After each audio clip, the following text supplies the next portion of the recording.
नमस्कार, मैं हूं उमाशंकर सिंह और संसद के विशेष सत्र को लेकर हमारा ये विशेष कवरेज है और इसमें आपका स्वागत है। आज से संसद का 5 दिन का सत्र शुरू हो रहा है।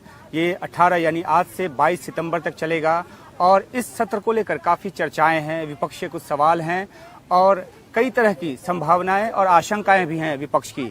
तो इन सब बातों पे हम चर्चा करेंगे। सबसे पहले सबसे बड़ी खबर ये कि एक बिल जो कि मुख्य चुनाव आयुक्त और चुनाव आयुक्तों की नियुक्ति से जुड़ा हुआ है, उनके कार्यकाल से जुड़ा हुआ है और सेवा की शर्तों से जुड़ा हुआ है, वो बिल सरकार जो लेकर आने वाली थी, कल की सर्वदलीय बैठक के बाद सरकार की तरफ से उस बिल को लिस्ट में नहीं रखा गया है। जो एजेंडा पेपर पहले पेश किया गया था उसमें उस बिल का जिक्र था, लेकिन फिलहाल उस बिल का जिक्र जो है वो कल की सर्वदलीय बैठक के बाद सरकार ने नहीं किया है। विपक्ष को जो सूची सौंपी गई है उसमें उस बिल का जिक्र नहीं है। उस बिल को लेकर काफी विवाद था, विपक्ष कई तरह के सवाल उठा रहा था। क्यों ये किया गया है कि उस बिल को निकाला गया इस लिस्ट से, इसके बारे में हम जानेंगे अपने सहयोगी अखिलेश शर्मा के साथ थोड़ी देर के बाद। अभी हमारे साथ हैं हर्षवर्धन त्रिपाठी जी, वरिष्ठ पत्रकार, और जो हम इनके साथ चर्चा करेंगे वो तमाम पहलुओं पे चर्चा करेंगे कि आखिरकार इस सत्र की जो जरूरत है वो आखिरकार सरकार को क्यों लगी, विपक्ष ने सवाल इतने ज्यादा क्यों उठाए हैं और जो एक जो फैक्टर है, कोई सस्पेंस का जो फैक्टर है जो विपक्ष बार बार जोर दे रहा है कि क्या कुछ सरकार इसमें ऐसा लेकर आ सकती है, उस पर चर्चा करने से पहले हम आपसे ये जानना चाहेंगे कि जो अब से थोड़ी देर के बाद 11 बजे जो संसद का सत्र शुरू होगा उसका विषय है कि 75 साल में संसदीय इतिहास में हमने क्या हासिल किया है, क्या उपलब्धि रही है, क्या सीख मिली है और किस तरीके से हम आगे बढ़े हैं। तो आपको क्या लगता है कि किस तरह की ये चर्चा होने वाली है? क्योंकि लंबी चर्चा होगी और हर कोई ना कोई एक नया पहलू लेकर आएगा, जितना हम जानते हैं शायद उसको नए तरह से विश्लेषित करने की भी कोशिश होगी। नहीं, निश्चित तौर पर उमाशंकर जी, मुझे लगता है कि ये जो विशेष सत्र है, चूंकि नरेंद्र मोदी प्रधानमंत्री जब बने तो एक थोड़ा कहें कि लंबे विजन के साथ, थोड़ी लंबी योजना के साथ वो आए और संयोग ऐसा बना कि 75 वर्ष भारत की स्वतंत्रता के पूरे हो रहे हैं। और जो प्रहलाद जोशी का पहला जो उनकी पोस्ट जो थी जो इस विशेष सत्र के लिए, उसमें बहुत साफ साफ लिखा हुआ था कि अमृत काल के समय में हम इस देश पर जो जिस तरह की चीजें हैं उस पर चर्चा करेंगे, बातचीत करेंगे विपक्ष के साथ। मुझे लगता है अगर आप इसको एक तरह से कहें कि किसका प्रतिरूप है या प्रतिबिंब है, तो जो भारत की स्वतंत्रता के समय देश का संविधान बनाने के लिए जो संविधान सभा बनी थी, क्योंकि उस वक्त ये भी कहा जा रहा था कि पूरे देश का प्रतिनिधित्व तो नहीं है, कुछ लोग संविधान सभा में चुनकर आए, लेकिन वो देश के ऐसे लोग थे जिनको हम फाउंडिंग फादर्स कह सकते हैं, देश के ऐसे लोग थे। आज देश की संसद है, देश की संसद 5 दिनों तक बैठेगी और उसमें जो बहुत साफ साफ है कि भारत यहां से कैसे आगे बढ़ेगा, क्योंकि स्थितियां बदली हैं, जियोपॉलिटिकल वर्ल्ड ऑर्डर में बदला है, हम किस तरह से आगे बढ़े, हमारी इकोनॉमी जिस तरह से आगे बढ़ी, मुझे लगता है उसके लिहाज से चर्चा होगी। और मैं अब ये मानता हूं कि कोई बहुत बड़ा सस्पेंस वो नहीं आने वाला। ठीक है, इस पे हम बातचीत आगे जारी रखेंगे। हमारे साथ हमारे सहयोगी अखिलेश शर्मा जुड़ गए हैं। अखिलेश, आप ये बताइए कि आखिरकार सरकार ने मुख्य चुनाव आयुक्त और दूसरे चुनाव आयुक्तों को लेकर जो बिल लेकर आने वाली थी, जिसको लिस्ट भी किया था एजेंडा पेपर में, उसको आखिरकार कल की सर्वदलीय बैठक के बाद लिस्ट से हटा क्यों दिया? क्या है वजह इसके पीछे? देखिए, ऐसा लग रहा है उमाशंकर की जो विरोध हो रहा है इस बिल को लेकर, वो इसके पीछे एक प्रमुख कारण है, क्योंकि कल की जो सर्वदलीय बैठक थी उसमें भी विरोध किया गया। और दिलचस्प बात यह कि जो 8 बिल सर्कुलेट किए कल विपक्षी नेताओं को सरकार ने इस सर्वदलीय बैठक में, उसमें मुख्य चुनाव आयुक्त और अन्य चुनाव आयुक्तों की नियुक्ति ये बिल लिस्टेड नहीं था। बाद में जब प्रहलाद जोशी संसदीय कार्य मंत्री की बातचीत हुई मीडिया के साथ, उसमें भी जब पत्रकारों ने बार बार पूछा तो उन्होंने इस बिल का जिक्र नहीं किया।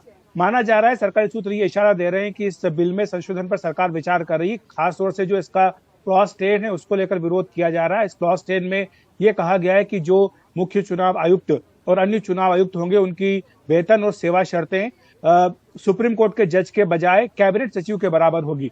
अभी तक होता ही आया है कि सुप्रीम कोर्ट के जज के बराबर वेतन और तमाम जो शर्तें होती है वो होती आई हैं, लेकिन नए बिल में कैबिनेट सचिव के बराबर करने का प्रावधान है और इसी का विरोध किया जा रहा है।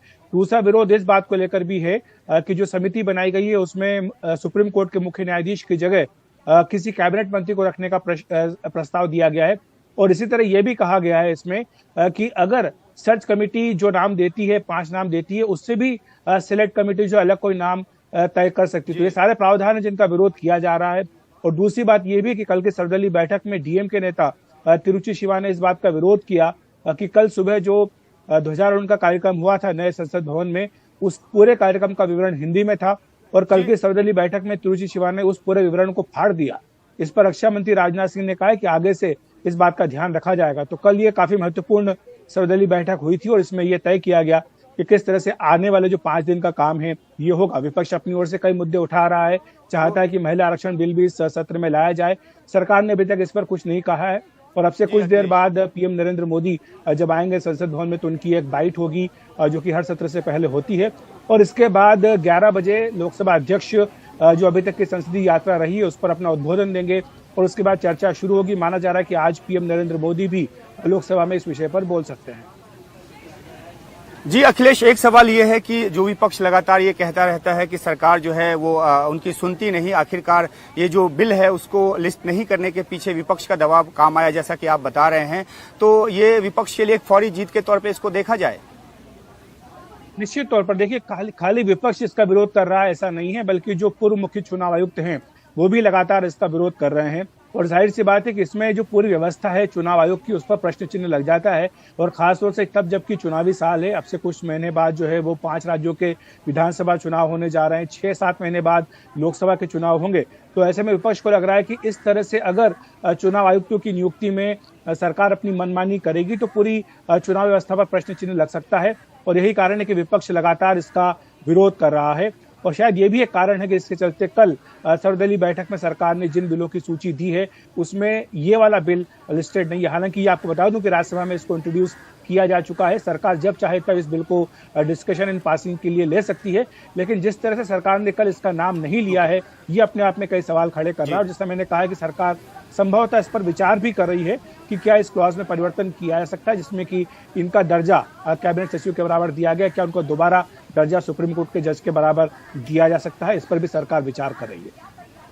जी शुक्रिया अखिलेश। हम अब आगे बढ़ते हैं। आज से जो 5 दिन का विशेष सत्र शुरू हो रहा है उसके पहले संसदीय कार्य मंत्री ने एक ट्वीट किया है, उन्होंने बयान भी दिया था, उन्होंने ट्वीट किया और उन्होंने ये भी कहा है उसमें कि 18 तारीख को ये जो सत्र है वो पुरानी बिल्डिंग में शुरू होगी और उसके बाद जो है वो नई बिल्डिंग में शिफ्ट कर जाएगा। यानी 19 तारीख से जो संसद का जो सत्र है, जो कार्यवाही है संसद की, वो नई बिल्डिंग में चलेगी। तो अपने आप में एक ऐतिहासिक पल होगा। आइए सुनते हैं कि क्या कहा इसके बारे में संसदीय कार्य मंत्री ने।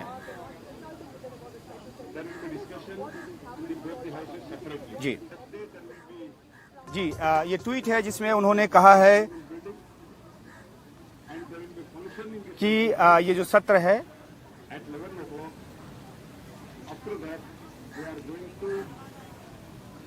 और इस ट्वीट के साथ उनका एक वीडियो भी उसमें है जिसमें कल उन्होंने सर्वदलीय बैठक के बाद जो एक बयान दिया था उसमें साफ तौर पे उन्होंने ये भी कहा था कि जब उनसे पत्रकारों ने पूछा कि क्या जो मुख्य चुनाव आयुक्त वाला बिल है वो नहीं है, तो उन्होंने जवाब दिया कि जो मेंशन है वो मैंने यहाँ पे बता दिया है।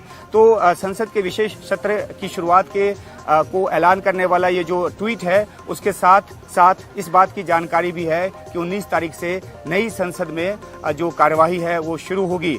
अब हम चर्चा को आगे बढ़ाते हैं हर्षवर्धन जी के साथ। हर्षवर्धन जी, हम लोग बात कर रहे थे कि किस तरीके से सरकार जो है इस सत्र को लेकर आई है, उस पर भी सवाल उठाए गए। जयराम रमेश जो कि मीडिया इंचार्ज हैं, महासचिव हैं कांग्रेस पार्टी के, उन्होंने ट्वीट करके कहा, जब वो 5 बिल वाला लिस्ट आया था उसके बाद उन्होंने ट्वीट करके कहा कि पर्दे के पीछे कुछ है। तो इस बात की भी कोई संभावना है, कोई आशंका है कि पर्दे के पीछे कुछ है? मुझे लगता है कि चूंकि नरेंद्र मोदी सरकार की जो शैली रही है तो सरप्राइज कुछ न कुछ वो थ्रो कर देते हैं। अंत में आता है कि अच्छा ये एक चीज अलग हुई, लेकिन अगर हम ध्यान से देखें तो उनके ज्यादातर निर्णयों में 1-2 अवसरों को छोड़कर कोई सरप्राइज नहीं होता है। हाँ, ये जरूर है कि उनकी लॉन्ग टर्म स्ट्रेटेजी का कुछ हिस्सा होता है। जैसे मेरा ये मानना है कि 75 वर्ष के भारत के बाद, यानी स्वतंत्र भारत के बाद, आज देश को लेकर कौन सी ऐसी नीतियां हैं जो ठीक करनी चाहिए, जिनको लगता है जो लंबे समय से लंबित रहे, जिनको। और आप सोचिए कि जब सरकार ने कहा कि संसद का विशेष सत्र आएगा तो हम मीडिया के लोगों ने ऐसे करीब 20 एजेंडे निकाल दिए। जी बिल्कुल, होने लगे बहुत ज्यादा। प्लेसेज ऑफ वर्शिप एक्ट है,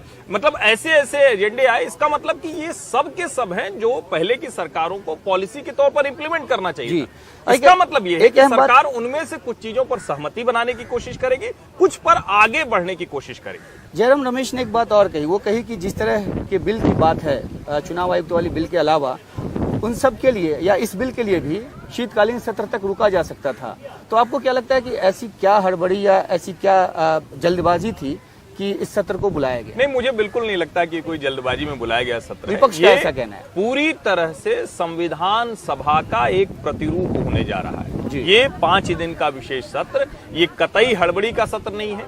नरेंद्र मोदी की सरकार 2024 के चुनाव में जाने से पहले देश को अपना वो एजेंडा फिर से एक तरह से कहें कि स्टैब्लिश करना चाहती है, उसको लोगों के सामने रखना चाहिए, जिसको लेकर वो लगातार काम कर रही है। वो ये बताएगी कि हमने 9-9.5 सालों में क्या किया, पिछले कांग्रेस की सरकारों के समय में क्या हुआ और हम कहां कहां रह गए, और जो बहुत साफ साफ एजेंडे में बताया भी गया है। हाँ, ये जरूर है कि जब इस तरह की चर्चा होगी तो फिर ढेर सारे विवाद के विषय उठेंगे। अब विपक्ष अपनी तैयारी से है, अडानी से लेकर दूसरे मुद्दे जो उठाएगा, लेकिन वहां क्या है कि सरकार की तरफ से बताया जाएगा कि देखिए यहां रह गए आप, कौन सी पॉलिसी थी, हम इकोनॉमी में पीछे रह गए, डिफेंस में पीछे रह गए, इंटरनल सिक्योरिटी में ये मसला रहा, या ओवरऑल जो सोशल हार्मनी की बात करते हैं उस पर हम कहां चूक गए। विपक्ष ने एक एजेंडा भी अपना सेट करने की कोशिश की। सोनिया गांधी ने एक चिट्ठी लिखी प्रधानमंत्री को, उसमें 9 ऐसे मुद्दे बताए जिसपे, जो कि उन्होंने जन सरोकार के मुद्दे बताए, इस पे चर्चा की बात उन्होंने की।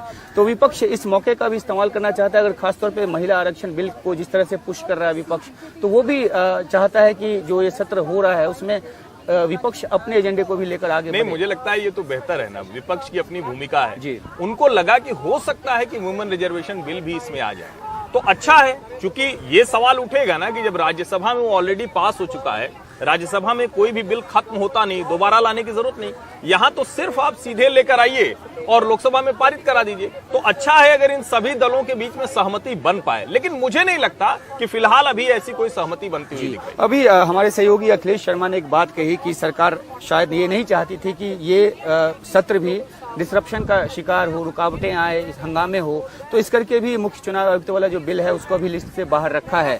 तो सरकार भी एक पॉजिटिव माइंडसेट के साथ लगता है कि आगे बढ़ना चाह रही है, ताकि विवाद वाले मुद्दों को थोड़ा भी पीछे रख लें, बिल को पीछे रख लें और जो कंस्ट्रक्टिव काम है वो आगे बढ़े, क्योंकि पिछला पूरा सत्र जो है वो धुल गया था हंगामे की वजह से। नहीं, अगर विशेष सत्र सामान्य सत्रों की तरह पक्ष और विपक्ष की लड़ाई में चला जाए तो इससे दुर्भाग्यपूर्ण कुछ नहीं होगा। और ये सरकार की जिम्मेदारी बनती है कि वो विपक्ष को उन मुद्दों पर सहमत कराए, जहां उनकी आशंकाएं हैं उसको दूर करे।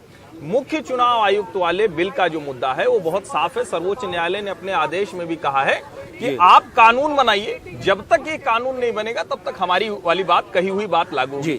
अब उसके पहले की जो स्थितियां थी वो भी चर्चा में आएंगी, लेकिन मुझे लगता है जो अखिलेश भी कह रहे हैं कि चूंकि सरकार को लगा कि इस एक बिल की वजह से अगर पूरे 5 दिन का कहें कि वॉश आउट हो जाए या डिसरप्शन हो जाए या कोई एकदम उस तरह की स्थिति, वो इस विशेष सत्र पर ऐसा कोई ठप्पा नहीं लगाना चाहिए। एक छोटा सा जवाब चाहूंगा कि जो विपक्ष ने सवाल उठाया उसमें ये भी था कि क्योंकि एक केंद्रीय मंत्री होंगे, प्रधानमंत्री होंगे, एक केंद्रीय मंत्री होंगे और उसके अलावा नेता विपक्ष होंगे या सबसे बड़ी विपक्षी पार्टी के नेता होंगे, तो विपक्ष का ये कहना है, कांग्रेस का ये कहना है कि इससे ये पूरी तरह से कठपुतली जैसी कमेटी हो जाएगी और सरकार जिसको चाहेगी वो उसको बिठा लेगी इस पद पे।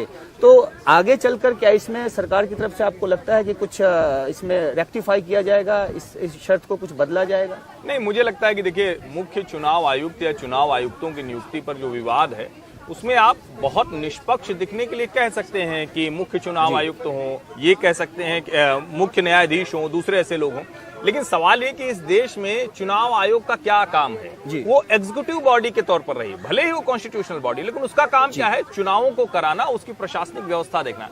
क्या हम ये कहकर पहले के सारे चुनाव आयुक्तों को कह रहे हैं कि वो किसी के साथ पक्षपात कर रहे थे? और पहले तो एक ही चुनाव आयुक्त होता तो कोई व्यवस्था ही नहीं थी, सरकार ही तय करती थी, एक एग्जीक्यूटिव ऑर्डर से नियुक्ति हो जाती थी। लेकिन मेरा ये मानना है उनका जो दर्जा है वो घटाने की कोशिश नहीं करनी चाहिए सरकार।